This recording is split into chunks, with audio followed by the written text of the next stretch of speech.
Hello to everyone joining us today. I'm Javela Macalalad and COO of ICRA Rating Agency. Again, welcome to another ICRA informative session where we explore critical topics in shaping Africa's investment landscape, from financing challenges to how businesses can position themselves as investment ready through greater transparency and also credibility. At ICRA, our core mission is simple yet powerful to strengthen confidence in African businesses by providing reliable credit assessments that open doors to investment and growth. So today, I'm delighted to be joined by Mr. Gideon Bii. He's an associate at Raisin Capital in Nairobi, Kenya. Gideon has been directly involved in connecting businesses and investors and has extensive insight into Africa's evolving financing environment. Before we dive into the discussion, Gideon, I'll hand over to you to briefly introduce yourself and share a bit about the work you do at Raisin Capital. Uh, Thank you very much, Ella. My name is, thank you for this session. I think it's incredible just to share out how the investment landscape is behaving in Africa. So yes, you've captured my name very well. My name is Gideon Bii, an associate at Raisin Capital. Raisin Capital is an advisory firm. We are based here in Nairobi, Kenya. That's where our headquarters are, but we have transactions that spans across the East African markets. In terms of operation, we've been in operation for the last 6 years. And our core mandate majorly is we help African business access capital. How we do it we do it across four different products. The first product being the capital raising, where we provide advisory to businesses that are seeking to raise capital, as well as investors that are looking to deploy their capital. The second product line we do is corporate finance advisory, where we provide both strategic and financial advisory to businesses. We have a third product, which is impact and programs. Here we provide and design and also as well as execute investor readiness programs. Then our last product line is Capital Connect Africa, which is our digital online platform that helps investors as well as business for investor matchmaking and investor readiness tools. Yes, in brief, that's all about who we are. We are sector agnostic. Yes, that's all about Raisin Capital. All right. Thank you for that introduction, Gideon. So let's get started. From your own experience, what types of investment opportunities in Africa are currently attracting the most interest from institutional investors? Are there any particular markets or sectors that are standing out right now? Thank you very much. I think maybe even before I delve into that question, I just maybe want to give an highlight about Africa. Africa is an interesting continent. I think in terms of, if you were to look at the population, currently we are starting about 1.5 billion. And in terms of the contribution to the overall world population, that's about 17%. But about this 1.5 billion of population, you find that high percentage in this case are the youth. So Africa is looking forward to be one of the growing, the growing in terms of the contribution. Mm-hmm. So the able youth currently will be in Africa. And again, if you are to look at in terms of the natural resources, Africa is one of the well-endowed continent. So apart from this one, you look at, in terms of the deal sizes, maybe I'll just take even if you look at the last quarter of 2025, where much deal has gone into the financial sector. You find also in terms of there's been much into energy and also in terms of the agribusiness. Agribusiness basically because of Africa, so it's a key deal, especially going to grow so much, and that is why investment has been lately going into it. But again, talk about maybe with a global talk about in terms of the climate. So even you've seen more moving from the traditional climate towards the renewable space. So that's a key trend in terms of what we've been seeing lately in terms of the investment from the institutional or the different investors investing in various sectors in Africa. I see. That's great to hear. So it's really encouraging to know that there's active interest, especially in those areas. And I couldn't agree more. Having credible information and also proper assessment in place, like what we do with credit ratings, really helps investors gain that extra confidence when exploring to these opportunities. On the other side, not every business are trying to raise capital is successful, right? So in your own opinion, what common challenges or gaps have you seen that hold companies back when they approach the market or funding? Uh, Thank you very much. That question, maybe I'll just talk about. We always say the best time to raise capital is when you don't need it. So the biggest challenge we've seen is major companies that want to raise, they want to raise when they really need the money. So they'll just come to you and say, I need money like as soon as tomorrow. But if you understand the capital raising, it's a journey. So you don't Right. come today and you want to raise capital tomorrow. So the biggest gaps have been people raising capital when they really need it rather than when they don't have the runway. That's been one of the biggest challenge. The other thing is in terms of you find major business, they want to raise capital, but there's no clear growth pattern or in terms of the use of funds. As an investor, I will want to know where you are going to invest this money I'm giving it to you. But if you don't have that clear the use of funds, then it becomes really hard to convince an investor to come to invest in your business. We've seen even in terms of, especially if you are doing another gaps can be if you're investing for an equity stake in the business, that means a business is going to cede portion of their stake to a new investor coming in. You find business giving unrealistic valuation. These things in terms of having a valuation that is not backed by maybe the numbers or the business prospect of growth, then it becomes a key, can I say, put off to investors. The other thing in terms of what we say is you find maybe business they would want to raise without an advisor. We always say an advisor is someone who's been doing capital raising as their part job. So these are people who understand the different tenets of capital raising. So it will be good for business just to ensure that they have an advisor, just to ensure to hold them through this journey. Because we say capital raising is an emotional journey. As an Right. entrepreneur, there's hurdles you have to face before getting the whole fundraise. So we say it's good to have an advisor. Exactly. I agree with that as well. And that's often where preparation makes the difference. Many businesses underestimate how vital it is to have their financials in order, clear documentation, and of course, external validations like a credit rating. It really gives investors a level of assurance that they're dealing with a credible partner, right? So we always hear, that SMEs are the backbone of our economies. Yet, financing remains one of their biggest challenges. Why do you think this continues to be an issue? And what are the practical steps that SMEs can take to make themselves more attractive to investors and other money lending companies? Okay, thank you for that. Based on you find most of these SMEs, I think so much of these SMEs do not have this collateral, so it can be one of the financial risk. So for them, that perceived as high risk to investors. We talk about even like in terms of the SME sectors, the operations, it's more of an informal, so there's no system in place. So it's more like everything is all over the place. So these are even like trying to have it in place can be a very challenge to investors or from the SMEs. And then we talk about maybe these SMEs are raising small amount of money. So sometimes the small tickets, if you are to give to the traditional investors who want to invest big a lot of dollars, millions, so it becomes a bit challenge for them. But apart about these, like there are practical steps. Maybe as you ask, like what can be done to ensure that these SMEs are being financed I think we're having, in yeah. the drivers of the economies, which like there are practical steps we could take to ensure that they are able to achieve steps in place. I think that's a critical part, like ensuring that everything is in place. So for this, so that when you go to investors, it appeals to them. I think it's talk about we say also when you are going if you need financing, you should have something in place. So like a bankable document to ensure that it tells your story.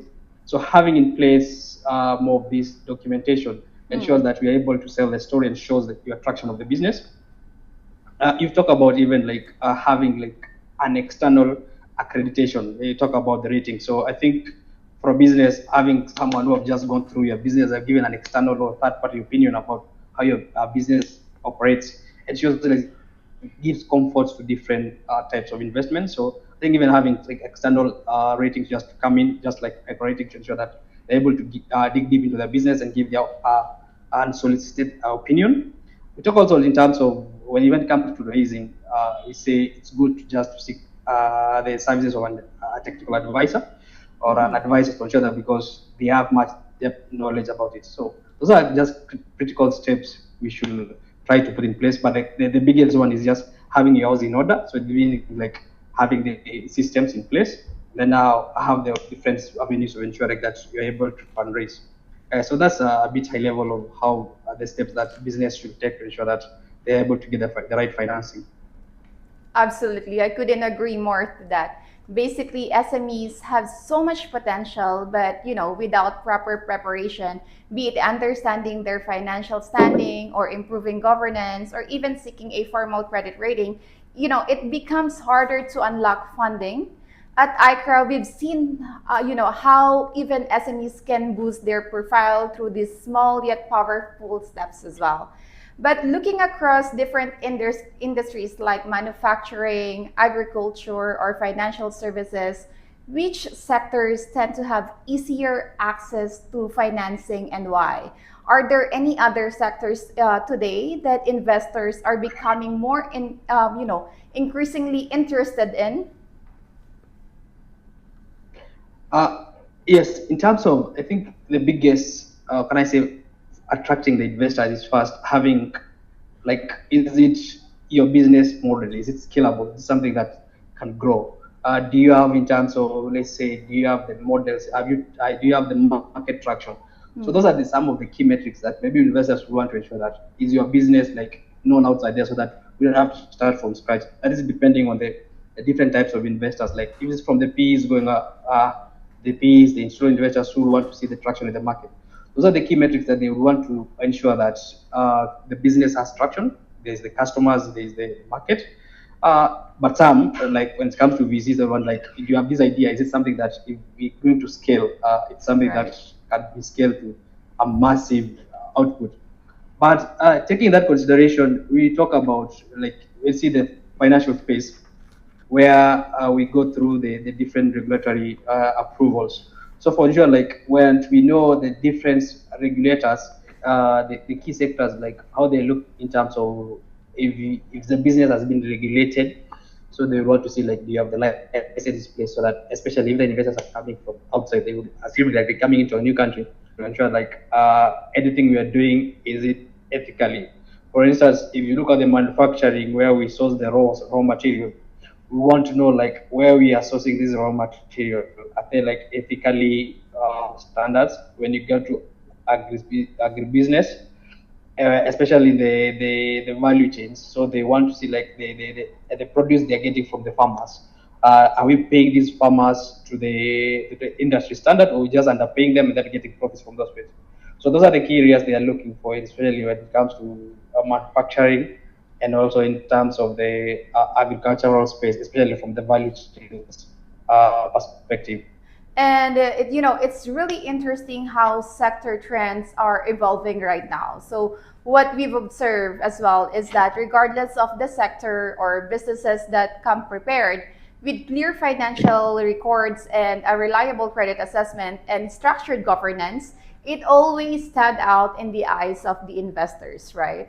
Well, credit ratings are the central That's of right. this conversation we are having now. So, but from your own perspective, how much does a country's sovereign credit rating influence institutional investment decisions? Or do investors today look more at individual company ratings, recognizing that private enterprises often operate on different strengths compared to national governments?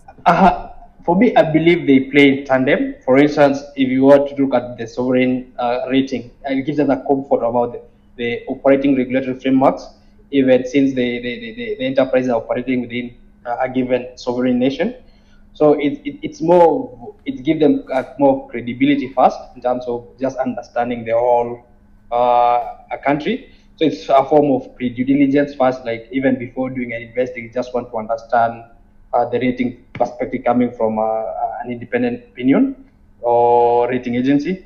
We talk also in terms of apart from that set aside apart from the sovereign rating, we talk about even when it comes to independent rating of the business, you just want to understand the tenets within the business and solicited report coming from them with the professional independent ones. It gives them an edge just to understand. So sovereign in terms of you just have an overall economy, but now when you want to price the different, maybe the pricing of if it was an equity, you just want to understand the country's premium before just doing the pricing levels. Then now when it comes to if you want to give it was debt, just the pricing of the different, understanding the whole economy.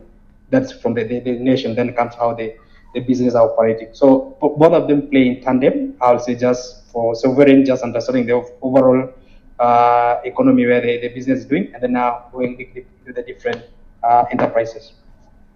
Well, very well said. And that really aligns perfectly with what we see across the market. So while sovereign ratings, it provides a macro level view, many investors now dive deeper into individual companies' profiles and having trusted independent credit rating for their businesses can really make, it can really make a difference in attracting that capital, even in markets where the sovereign rating may be a challenge. And Gideon, finally, what would be your key advice to African companies aiming to become investment ready, especially when approaching institutional or international investors? What do you think are the practical steps that they should consider or they should prioritize? So the first thing first is I'll start like before doing is have in place the documentation, which clearly articulate your business model and how you generate money. At the end of the day, business want to generate money in terms of profit. So just have these business ideas or how you operate in this single documentation.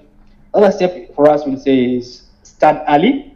We don't want an instance where you want to fundraise when it's critically needed. So for the instance now, it tends to slow your growth.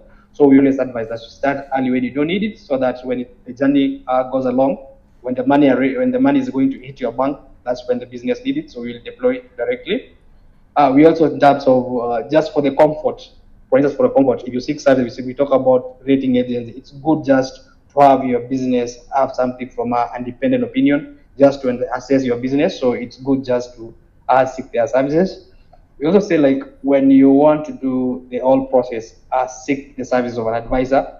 They know everything. They will even give you more how to improve your businesses. So it's critically for them just to seek their services. And the last thing we talk about is it's always so when you start the process and you get a no from an investor, it's not the end of the road. There is always a place where you get the right investor to invest. So never be desperate. So the issue is start early, engage the service of advisors, be it rating agencies, transaction advisory, everyone in place, even the legal. You tick the boxes for the different legal compliance as key areas that probably from a business they should start having in place. Well, that's a very great advice. And that's true. At the end of the day, preparation, transparency, and also external validation through these tools like credit ratings are the pillars of becoming investment ready. So it's not just about the capital need, it's about proving that your business is stable, reliable, and worth the investment. So thank you so much, Gideon, for your time and valuable insights. I'm sure many businesses and also financial professionals tuning in have gained practical takeaways from our today's discussion. Thank you very much, and thank you for having me in this call. Looking forward to more sessions. Thank you. You're welcome. And to all our viewers, remember the journey for securing investments. It starts with building credibility and transparency. At ICRA, we help businesses strengthen their profile through reliable credit ratings, making them stand out to investors, lenders, and partners alike. So if your company wants to, to be better, to better understand its credit position or take steps forward becoming investment ready, our ICRA team is here to support you. Thank you all for being part of this informative session. We look forward to seeing you again soon. So let's continue working together towards building an investment ready Africa. Thank you.